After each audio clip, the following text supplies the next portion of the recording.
আমরা প্রত্যাশা করছি আগামী কয়েকদিনের মধ্যে জুলাই সনদ স্বাক্ষরিত হবে।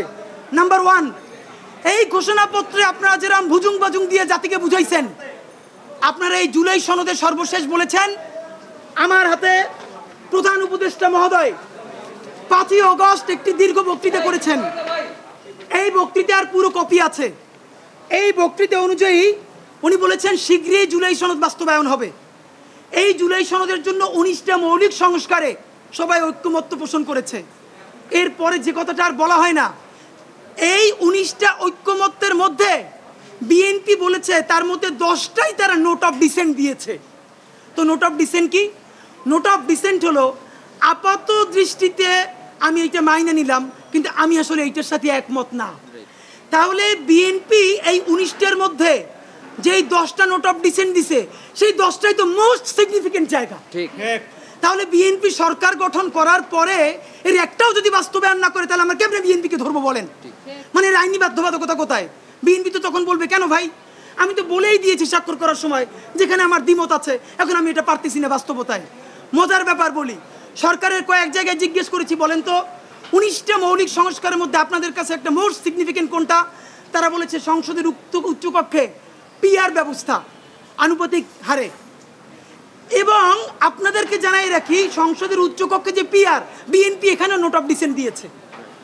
যে সংসদের উচ্চকক্ষে বিএনপি যে নোট অফ ডিসেন্ট দিয়েছে, এটাও যদি সে বাস্তবায়ন না করে, তাহলে আমরা, মানে আপনি ভাবেন আমরা কি কারণে, ঠিক কোন কারণে আমরা এখন এই কথাগুলোকে বিশ্বাস করব? রাজনৈতিক দলগুলোকে তারা ইন্টারিম থাকা অবস্থায় আমাদের চোখের সামনে 47কে নাই করে দিল, পিলখানাকে নাই করে দিল, শাপলাকে নাই করে দিল, নিরাপদ সড়ক আন্দোলনকে নাই করে দিল, বিচারিক হত্যাকাণ্ডের কথা তারা বললো না।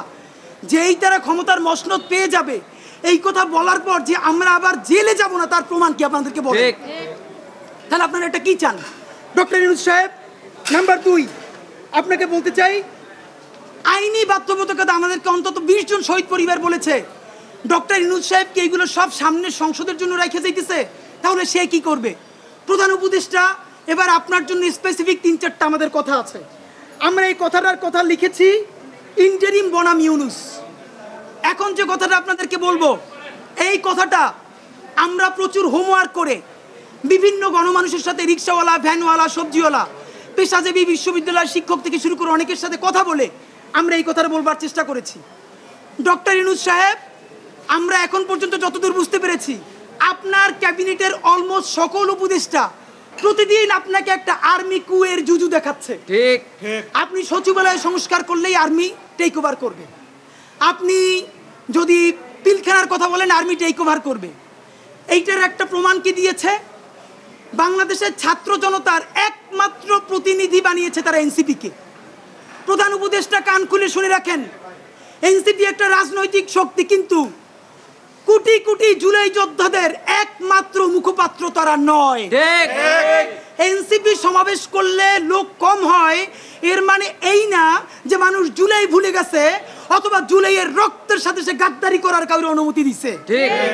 বরং এনসিপির সাথে লোক কম হয়, এর বড় বাস্তবতা হলো তারা মনে করে বিএনপি বা জামাতে ইসলামী ঠিক যেভাবে জুলাইকে বিভিন্নভাবে বিজনেসের মডেলে নিয়ে এসেছে, এনসিপিও এখন সেটাই করছে, তাই তারা এনসিপির সমাবেশে আসে না। কিন্তু এই মানুষ, কোটি কোটি মানুষ এখন পর্যন্ত রাস্তায় নামতে প্রস্তুত, যদি আপনি একটা বিপ্লবী ভাষণ দিয়ে জনতার পক্ষে সংস্কারের আপার হ্যান্ড নিয়ে নিতে পারেন। প্রধান উপদেষ্টা, আপনাকে বলি, আপনারে আপনার উপদেষ্টারা সারাক্ষণ জুজুর ভয় দেখায় না? আপনারে বলি, একটু কান দিয়ে শুনেন, যদি ওয়াকার সাহেবের এবং আর্মি জেনারেলদের সাহস থাকে, আই রিপিট, সাহস থাকে, একটা কু কইরে দেখাইতে বলেন। ঠিক ভাইরা, ব্যাপারটা এমন না, লিথাল উইপেন যখন চলে তখন পুলিশের উইপন আর আর্মির উইপেনের পার্থক্য থাকে না, প্রত্যেকটাই জীবন কাইরে নেয়।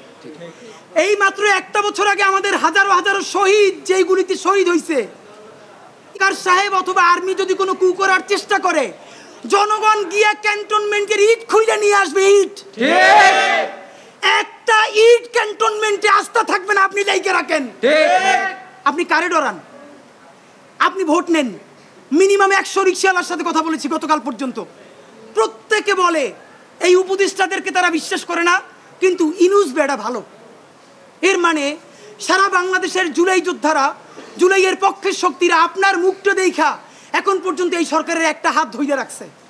কিন্তু এই উপদেষ্টাদের কেউ কেউ ইতিমধ্যে রাজনৈতিক দল যারা সামনে ক্ষমতায় আসবে তাদের সাথে নেগোসিয়েশন করে কেউ সামনে আইনমন্ত্রী হবে, কেউ অন্যান্য মন্ত্রী হবে, কি কি হবে এইটা পাকাপোক্ত কইরা এখন তাদের জবানে আমাদের ঘোষণাপত্র লিখে দেয়। ঠিক।